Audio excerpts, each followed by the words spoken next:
adaptability to leadership. You know that my heart cringes not just for our world today, but particularly for tomorrow. My passion for raising authentic and visionary leaders is undeniable in all that I do. I remember 2 years ago when I first spoke about the concept of my book, The Leadership Guardian, with one of my mentors. She asked, "What do you want people to feel after reading the book?" My answer was very clear. I want the readers to be sober, become more aware of their awesomeness, and be ignited for 360 degrees transformation in every area of their life. The reviews from the independent readers of the Leadership Guardian has been overwhelming. The Leadership Guardian is truly a transformational movement for those who are tired of mediocrity and are ready to lead a 360-degree transformation in their lives. While I cannot wait for this book to grace your shelf, I most importantly cannot wait for the Leadership Guardian to grace your heart. Hope you're coming together. Hello, super leaders. Thank you for joining us again on Leadership Chat with Top Business Leaders. My name is Kemi Ogunkoya. I am a leadership development strategist, management consultant, and author of the Leadership Guardian. And I equip business leaders to develop the right competence to perform effectively in their current roles and seamlessly take on higher positions. And it is absolutely nice to have you here again. The Leadership Chats with Top Business Leaders is a 12-week virtual event which holds every Saturday between 7 p.m. and 7:45 p.m. West African time and runs from the 15th of May through the 31st of July. And in this season, we share with you elements of the leadership framework dozen model that I created, which has 12 key elements that include clarity, connection, character, confidence, consequence, community, consideration, critical thinking, communication, competence, commitment, and consistency. And every week I bring you top leaders over the period of this 12 weeks to help you understand how you can interact with each of these elements for your personal and professional growth. And today I have an amazing guest with me, and her name is Shannon. And we're going to be talking about leadership and consistency, how leaders can remain consistent to their vision in a VUCA world. And I have no doubt that this will be yet another transformational event. So let's meet Shannon. Shannon is an operations strategist, executive speaker, efficiency expert, and contributing member of the Forbes Business Council. Her dual degrees in marketing and psychology from Auburn University support her full picture to approach operations not just from the not only looking at the what of business goals, but the why and how as well. She has decades of experience partnering with business owners and leadership teams to optimize operations and maximize profit for their organizations, focusing on the operational pillars of people, profit planning, and process. Her range of clients includes highly regulated fields such as financial institutions, government contractors, and Emmy-winning agencies. Her passion for animals and desire to contribute to society have also led to years of volunteer services across so many organizations, and she has helped them create incredible experiences for their participants. She's a firm believer that a primary role of leadership is to set team up for success, and she has spent her career following her passion of helping both leaders and employees navigate journey to realize their success. And today we will be talking about leadership and consistency, and it's my great honor to have Shannon in the house with us today. Hello, Shannon. How are you doing? I'm good. Hi, Kemi. Thanks so much for having me today. It's such a great honor. It's such a great honor. All right. So we're going to get right into it. Right? We're talking about leadership and consistency, right? So I know that we live in a unique world, and it's a world that has been described as the VUCA world, right? And this is a world that is characterized with a high level of volatility, high level of uncertainty, high level of complexity, high level of ambiguity. It's like everything like we know it keep changing at the speed of light. Now, what exactly, Shannon, should consistency mean to a business leader? How on earth do they find a balance between this very fast-paced world and remaining consistent with their corporate vision? That's a great question. And I agree. I think these days things are changing quicker than ever. So I think where consistency really plays a role is in building trust in teams. From a leadership perspective, I don't think trust can exist if there isn't a consistency of expectations, a consistency of accountability, and really being clear with teams what those expectations are and consistently upholding that. And when you are focused on the outcomes instead of how you get there, I think that's where consistency can still play a part without really losing some of that flexibility and that need to kind of be responsive and on your toes in the world that we live in today. That's really interesting. So you talk about the place of the process, right? Because I absolutely agree with you, because to be on that journey of growth, it's important that one appreciates the process. And one of the key elements of staying and thriving, even in the midst of the uncertainty, is consistency. Now, looking at the rapid changes that business leaders have to deal with, looking at the expectation on the side of the employees or constituents, as the case may be, how then can business leaders really remain consistent? What are some of the practical steps or tips, if I may call it, that you think business leaders need to embrace or adopt to remain consistent in this fast-paced world? So I think that's where it boils down to that consistency of expectations. So if you focus on those outputs of the expectations, you want high quality product, you want on-time delivery, you want things to be on budget. There are certain things that you want to be consistent about, but where the flexibility comes in, and I think the world of today and where leadership especially can help support their teams in this environment, is to focus on what that output is instead of it's from 9 to 5 or someone's at a desk, or are they doing it the way that I would do it? Are they doing it the way that it's been done in the past? If the outcome is still consistent, if the expectations are clear, if people are living up to those requirements, then I think that's where the consistency comes in. It comes in at the end of the chain, not so much all through that process from a process perspective. The steps can be a little more flexible these days because we're finding ourselves in new environments. We're finding ourselves in places where sometimes everyone is remote, where before everyone was in a room together. We're finding ourselves in places where there's flexibility in what software we have. There's flexibility in what hours we're operating in. There's flexibility in what some of our clients need these days, because things really have changed in the last year. And so that flexibility and adaptability are necessary, but the consistency of on time, high quality, meeting those client expectations and keeping client satisfaction high are foundational to any business. So leadership needs to still be focused on that part of it, not necessarily the how. Well, fantastic. Thank you very much for sharing that. And, I particularly love what you talk about flexibility, right? And adaptability. Now, how do we strike a balance between flexibility and consistency? And, perhaps, is there even any balance? I think there is. I do think there is. I don't think that they're opposing forces by any stretch. I think consistency provides that foundation for trust.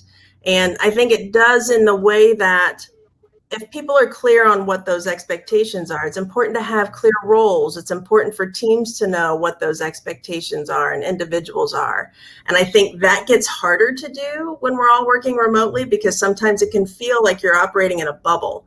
So several of the C's come together at once: clear communication and consistent collaboration, at the same time that there is consistency in the execution of those things on time and high quality, like I said. But the flexibility part really does come in where we're not doing things the way that we've done before. And I think where leaders really need to focus on the consistency side, is being transparent in what we do and don't know, being consistent about, acknowledging where we're still learning along the way, but at the same time being flexible in dealing with the world that we're in, flexible in what the individual needs along the way, flexible in how we're getting some of that work done, not necessarily the why. The why is the consistency, the how is the flexibility, I guess, is the short answer to that. And I like how you have been able to beautifully capture and summarize that, right? Okay, so now let's come to the Shannon, right? Because we also live in a world where indeed the expectation for constituents, employees, as the case may be, it's also changing, right? There seems to be a totally different set of expectations around how employees should show up, how constituents should show up at work in terms of productivity, especially we're trying to strike a balance in this hybrid new way of working, right? Remote working, and then sometimes you also at them physically. How exactly are employees or constituents able to remain consistent in the delivery of their duties, to ensure a higher level of productivity and performance, even in a world that seems to be how do I put it now? That seems to be unstable. Yeah, I think we're all trying to answer that for ourselves every day in some way, shape, or form. I think where the consistency comes in those cases is in clear communication and being honest. I mean, I think as much as leaders want to support their teams, a lot of times, especially when you're not in the same room together, when you're not being able to pick up on some of those nonverbal cues, or recognize maybe when somebody's having a bad day, it's hard to tell that in a thumbnail of a video conference. I think it's important for employees to be honest about what they need and where they are in a situation, being able to verbalize to their leaders, hey, this is what's happening, or here's what I'm uncertain about, or here are questions I have. And for leaders to be confident enough to say, in some cases, I don't know, but here's what my thoughts are, or I wasn't aware, and I appreciate that. That give and take is, I think, part of how we survive this uncertain time. And I think the trust that is necessary between both parties is imperative in that case, which comes with that consistency of providing a safe space. I absolutely love that, Shannon. And I love that you're able to talk about the place of responsibility on both parties, on the part of the constituents or employees, and also on the part of the leader. Because sometimes it seems to be a heap, a whole lot on the leaders in terms of what is expected. So you talk about the fact that as employees need to, be able to express themselves. They need to be able to communicate. And then on the part of the leaders, they create that safe place, an environment where people can actually express themselves and then say, what they feel at every point in time. Now, in an environment where, there's no level of, we don't have this level of vulnerability or culture where, it absolutely encourages or supports, such level of openness. How then do, employees find that balance? How are they able to still remain productive? How are they able to still give their very best? And how are they able to even remain sane?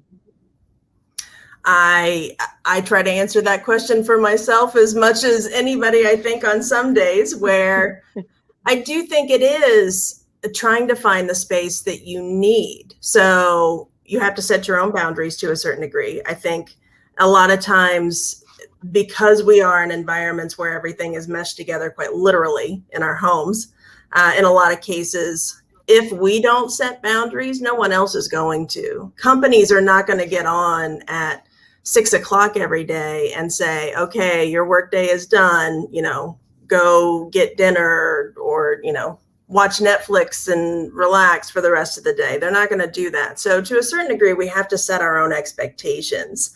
And at the same time, we have to be honest about asking for what we need. If that thing is some extra time for something, if we're uncertain about when we can get something done, or if we don't have the tools that we need to deliver on something that we need, to be honest about that and raise our hand. And I think part of what we're seeing is when companies aren't providing environments like that, we're having what we're calling now the Great Resignation. So many people are looking for the right fit. And more than just a paycheck has become so important to so many people, because they crave that space to be able to consistently express themselves and feel like they are set up to succeed, and they know what they're expected to do, and they have a space to acknowledge when they're unsure about that. And I think that's part of what the fallout of this is going to be, when people can't be honest about it themselves, when companies can't be open to what employees are asking for. It's starting to turn into spaces where people are parting ways and going in different directions. I hear you loud and clear, about that. But then, we also live in a world where there is quite some demand in terms of expectation on how the employees are supposed to show up, irrespective of the culture. We live in a world where it's about the result, right? And probably some will say, just show me the money, right? Show me the money. What are the numbers? It just seems like we're so fixated on result, and then the bottom line above any other thing. So you talk about the fact that there has to be a level of consistency, that helps people within the organization feel safe. There has to be a level of consistency in the culture, right? So what exactly does that take? What exactly does that, what does that require, right, to have that environment of stability within an organization? I think a couple of things contribute to that. One, I think, is a consistency of transparency. I think a lot of times as leaders, there can be so many times there's so much on our plate. You do the thing, you say the thing, you check a box, you move on to the next thing, where for the people who maybe aren't seeing the big picture that you are, repetition is key, which is a form of consistency. I think part of that is consistently asking people, looking them in the eye, even if it's through a video conference, and saying, how are you? And then stopping and listening. Being consistent in that kind of responsiveness, that kind of interaction, I think is part of what creates that environment. I think the other thing as leaders that we have to be responsible for is recognizing the connectivity of all of this. Like you said, I think a lot of companies kind of chase the dollar, so to speak, the bottom line. But at the end of the day, that won't be consistent if there isn't consistency in high quality deliverables on time to create consistent high client satisfaction. And if as leaders, we don't understand that, then our employees are not necessarily going to be able to fix that for us. So we have to consistently acknowledge the connectivity of all of that and make sure that we are providing tools and opportunities and clear expectations of what's needed for high quality outputs on time and on budget to create high client satisfaction. All right. Thank you very much for that.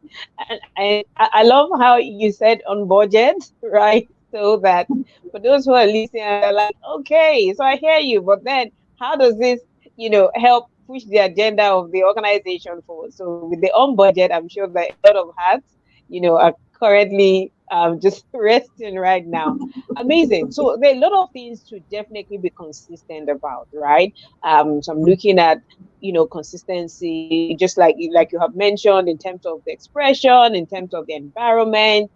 I also think that consistency in terms of the expression of values, within the organization is also very key. So you have organizations that look a whole lot great on paper, that they really look in terms of the culture, especially, with the constituents who work in that particular environment. How do we ensure that level of consistency? And I know you've spoken about quite a lot around this, but then just driving it home to ensuring consistency between the values that the organization claim, are their values and the guiding principles, and the culture within the organization. Because I think that a lot of times there seems to be a struggle, to ensure that level of consistency between values of the organization and the culture. So, what exactly do leaders need to do to ensure that the values and the expression of their culture, tally? I think that's really important, Kemi. I think part of what companies need to start with is being really clear about what their values are. Some companies are really, really good about that. Some companies not so much. And having values that actually mean something to them as business leaders. Because at the end of the day, I think the fundamental answer to your question is the best way to consistently reinforce that is to be an example. Leaders need to embody those values and really show up in the way that those values are supposed to be expressed, to then say to their teams and staff that this is what we're expecting. This is what this means to us as a company, as leaders. Here's how we want you guys to do that too. And then give people space to do it. I think sometimes I hear a lot of companies talk about having the value of collaboration, but then a lot of times the leaders will step into and take over certain situations rather than letting teams work through some of those processes. I think that's an example of a leader exemplifying that, where not exemplifying that, I should say. If the leader is exemplifying that, they're creating space for the teams to really collaborate and think through things rather than just trying to get them to the answer that leader is looking for. So that's an example of kind of exemplifying that leadership and giving space for the teams to do whatever that is. And again, it comes back to that trust and transparency, right? That consistency of executing that will create trust that is just invaluable in general for leaders, effective leaders, but especially in this remote environment. Without trust, it amplifies everything, with all of us in our own little bubbles trying to work together as a team. That's really amazing. Thank you very much for that. I think there are a lot of key insights that you have beautifully wrapped, in those words that you have shared with us, and that's really amazing. So now let's come, to the part of the constituents, employees, as the case may be. Now, how are they also able to, ensure that level of consistency in terms of, so, sometimes you have a great culture, right? Because you have a great culture does not necessarily translate to the fact that everybody within the organization, just catches the virus, and then beautifully just fits into the culture. So how do we ensure that, the culture is great, right? The values are clearly defined. There's great level of clarity within the organization. Or probably I rephrase this way, right? Does that automatically translate into the fact that, there will be some level of consistency in the expression of behavior or expectation for the employees? I think it can translate into some of the how work is getting done, like collaboration or something like that. But to the point I think you started to make, no, I don't think that the values and the culture alone will create the consistency of execution of the work. I do think part of consistency is in the process and ultimately the output. And like I said, that's where you try to find the balance between consistency and flexibility, where as things continue to change, as we are in a volatile, especially business world, like you said, you have to have a certain amount of flexibility to adapt to and respond to what's going on. But there has to be a certain amount of consistency, especially in tasks that are repetitive or key moments where there's a quality control consideration, so that you continue to keep, I keep saying it, sorry, you continue to keep high quality outputs at the same time. So I think there is consistency in process. And again, being clear about what those expectations are, documenting that, training people on it, sharing it out, making sure that everyone is on the same page of what those expectations are, will help with the consistency of that execution, at the same time that hopefully there is consistency in that culture to ask questions, provide insights from people who are actually doing it, and maybe improve on things from there. So it's kind of two sides of one coin. Absolutely. So you spoke about the place of structure, right? Documentation. I absolutely think that goes a long way in ensuring that level of consistency, right? So that leads us to the next question, because I know that you work with a whole lot of business leaders, organizations, just helping them get it right in that phase of operations.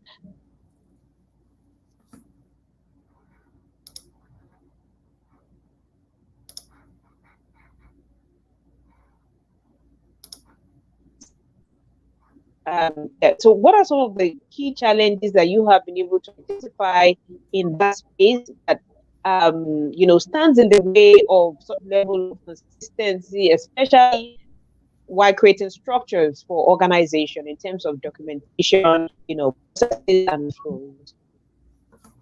You broke up just a little bit. Were you asking consistency? What are the challenges in creating consistency and some of that structure and process? Yes. Since you work a lot with organizations, especially in the place of operations, so what are some of the challenges that you have been able to identify that really is a cog in the wheel for a lot of organizations, especially in the place of documentation, structure, and then flow within the organization? So I think it's an interesting question. I think one of the biggest challenges, especially from a leadership perspective, is I think a lot of times leaders who value adaptability and flexibility are a little reticent about having structure and some consistency in processes, because they feel like it will actually get in the way of doing some of that. So one of the biggest challenges at times has been helping leaders to understand the value of creating a certain amount of structure and a certain amount of consistency, so that it does actually increase their consistency in outputs and ultimately client satisfaction, as well as company health and sustainability. So I think part of it is just understanding that there is a baseline part of processes and structure that is actually really valuable. And a lot of times when you ask teams about wanting some sort of structure and clear expectations and ways to do certain things, especially when they're being repeated over and over, they crave it. They really, really want it. So it gives kind of that nice foundation. I think that's been probably one of the biggest struggles at times, is just helping leadership see the value in some of that. I think beyond that, it is the struggle we've been talking about of making sure there's enough process there to support the company health and sustainability, keep things moving very effectively, and make sure that teams have what they need to really be able to accomplish what they need to, but at the same time have that flexibility. It's a balancing act of enough process and structure, but not too much that it then becomes completely burdensome and more of a hindrance than a help. I absolutely do, appreciate that. Now, so you said helping them get to that point of realization, not your exact words, but then getting to that point of realization. On the dozen model, the leadership framework that I developed, there's an element which is consequence, right? And that's getting to the point of appreciation of the consequences of a leader's actions and then inactions. Now, would you say that, the consequences sometimes for all of this, especially when it's it doesn't have a direct relationship with the bottom line, does it really make a lot of sense to business leaders to be able to do what is right, rather than waiting to that point where it becomes, a disaster? So at the initial point of identification of that lack of structure and consistency in the expression of the structure, do they really appreciate the consequences of these? Or does it always get to the point where, there is a whole lot of cost, that they get to that point of what do we have to do, and then we have to do it now?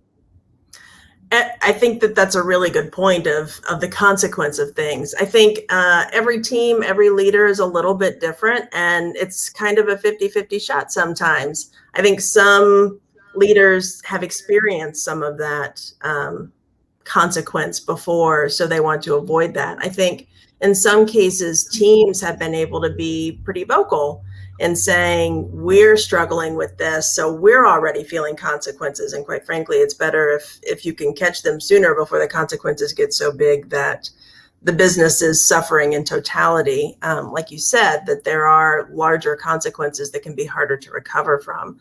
But I do think helping leaders understand those consequences are part of what brings that value to consistency of process. And I think leaders who are listening to their teams and listening to their constituents and truly engaged as leaders understand a certain amount of those consequences because they are dialed into it and they understand the interconnectivity of business. There is no business where all of those pieces aren't operating together to either maximize or not the outcome and ultimate health of the company. Having those processes, having that trust, having people performing at their peak in a way that they really enjoy and are engaged in, those things have immeasurable value to a company, and it's hard to miss the value of that. So I guess where the consequences could come in is if you haven't had that opportunity to experience that, to see what the consequences can be on the flip side. So, experience is definitely such a great teacher then. Mm-hmm. Yes, most certainly. All right. Thank you very much for that, Shannon. Now, I would like to step out of, the consistency conversation for just a bit and come to your, strategies really for effective leadership within organizations based on your experience. Yeah, I think there are a lot of things that can go into effective leadership, and we've touched on some of it today. I think one of the strategies I would say is to have a clear vision. I think if you just in general know where you want to go as a leader, where the company is heading, what that next goal is, it's easier to then share that with the team. It's easier to help teams recognize, here's how you can contribute to that. Here's why we're heading to the next thing. Here's what that will do for us as a company, for you as an individual, for people as teams. And then it helps them know what they need to do, how they contribute to that, and what the plan is. When we all get on a train, we want to know where the destination is, right? We don't just want to get on a train and be like, okay, well, I hope we get somewhere interesting soon. So having that clarity of vision really helps bring everything together for the company in totality as leaders. I think another one I mentioned before is leading by example. I think when you lead by example, it's harder for people to, I guess what I should say is,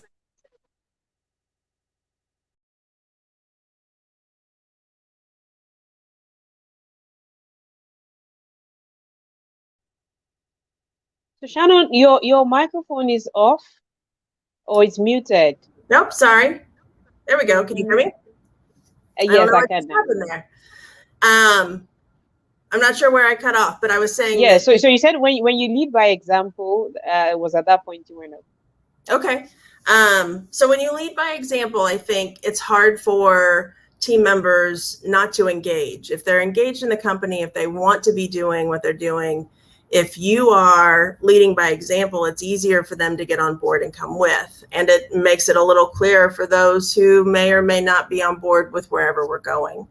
And I think the third thing is to, from an effective leadership perspective in totality, is to lead at an individual level, recognizing that all of us, as consistent as we want to be in some things, everyone is unique. So as leaders, we need to connect with people on an individual basis, understand where each person is and what each person needs and how they want to contribute to the path that everyone is going in, and help them be set up for success. Ultimately, I think that is the primary responsibility of leadership, is to set everybody up for success, because if the teams are successful, the company will be too, and so will customers. Absolutely. I absolutely agree with you. And, just hinging on the conversation around clarity, there's a particular quote I love so much, and it's by Yogi Berra. And he says that, if you don't know where you're headed, you're going to wind up somewhere else, right? And I think that's the challenge, really around that lack of clarity, especially for organizations, so looking at the dozen model leadership framework, the first element, right, is clarity, because it is so important and very crucial for effective leadership, and also for the attainment of business results. So I absolutely agree with the key points that you have shared. Now, stepping out of that a little bit, and I'm really enjoying how the conversation just keeps evolving around this. Now, what's the place of effective communication in all of this, right? Because you could have a clear vision, and as a leader, you could know exactly what you want to achieve, but then you struggle to be able to effectively communicate the same to your constituents, to your team, and even to other key stakeholders. So what exactly is the pace of communication, and how can it be effective enough to express that level of consistency that the organization itself wants to express? Well, I think you just said it a second ago. I think first it's clarity. You need to know where you're going, what the plan is, so that you can communicate it effectively, so you know what you're even talking about, to be able to then communicate that in whatever way it needs to happen, whether it's internal or with a client.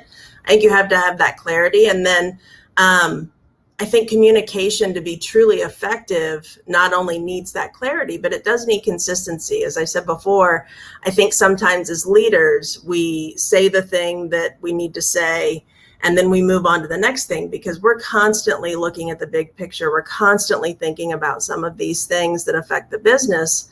And then we say it to team members or to customers or constituents once and think, okay, we've shared that, where the repetition and consistency of some of the really important messaging is how you have effective communication. You don't just say it once and move on. You say it over and over again in different ways, but it's still the same message, so that it connects with different people on an individual level, different ways, so that's effective. So repetition in communication, and what right at the point where we started this conversation, you did mention the place of repetition. Now, for a lot of leaders, there's that lack of patience sometimes, especially when it comes to repetition, where they think, what, you should get it, right? We've said this over and over again, and then you should get it. Now, my question to you will be this, right? And it seems like somewhere the answer is lying already, but then, how many times do you have to repeat it for it to get grounded? Well, how many times do you have to be? Is there a magic number, right? I say, if you give me a magic number, I would. I will say the closest I have to a magic number, they say 9 times, 9 touches, to really absorb or learn something new. Now, that's a lot from a leadership perspective. So I'm not saying that every single thing that you say to everyone should be done 9 times. I think that's where it gets back to what we were talking about before too, that there is responsibility on both parties. There's responsibility on the leadership to say it more than once. Don't assume that everyone gets it once just because you've been living in it. At the same time, I think there's a responsibility from teams or constituents or employees to not ask the same question more than once.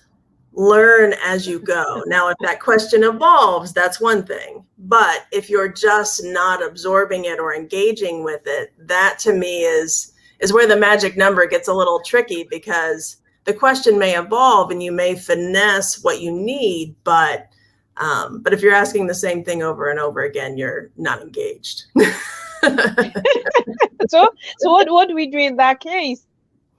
When they're not engaged. So yeah, personally, what I would say is, as a leader, is start asking them questions so that they have to think about it more critically. Okay, we've talked about this thing. Tell me why you think this is important enough to the company that we keep saying it over and over. How does this contribute? And then how do you contribute to that? Right? Like, help them connect the dots on their side, instead of, if saying it's not working, get them to say it. I absolutely agree with you on that, Shannon. Because I feel that a lot of things come alive when we're able to engage people, where we're able to ask questions, where we're able to help them introspect and then make meaning of some of the things that have been said. I also think that coaching also plays a very significant role also in this, and that leaders also have to be equipped with the with coaching tools and coaching techniques. Leaders have to wear many more hats these days, and it has to go way beyond the hats of being a manager or being a cheerleader. You just have to have those many skills and techniques, and interventions that you can bring on board at different points based on what is required, right? Absolutely. And I think from capture that. Yeah, I think that's true, Kemi. And I think when you think about flexibility, like we were talking about before, and you think about leadership and working with teams, it's, to me, kind of like a tree in my mind, where the higher up you go in the tree, the more it may sway a little bit. As leaders, we have to be even more flexible and adaptable to everything, right? We have to be able to communicate differently for different people. And that's where coaching can come in and support, where maybe there are some leaders who haven't had as many experiences yet working with different types of people and different types of teams, to be able to really help them see and understand what different scenarios and situations require. So having more flexibility, the higher up in the company you are, the better the company will be equipped to not only navigate this uncertain time, but also to set teams up for success in whatever way that looks. Absolutely. Wow.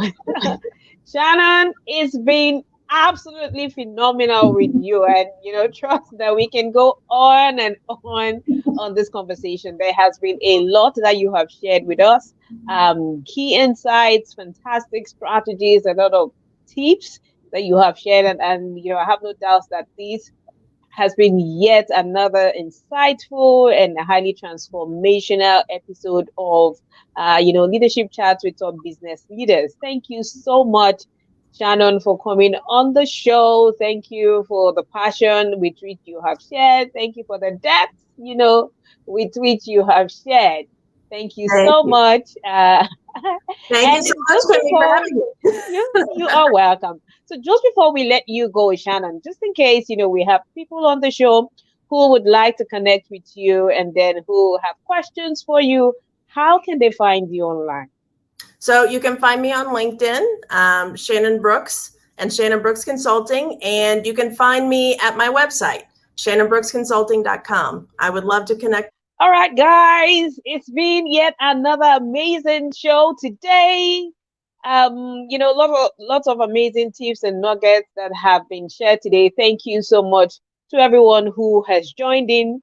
Like I always say, insights without actions will always be useless. So you want to run with these key insights to help you become a better and more effective leader. It's been 12 amazing weeks on this cohort 1 of the Leadership Chats with Top Business Leaders. And I absolutely cannot wait to bring you more amazing, transformational, and insightful sessions and episodes yet again.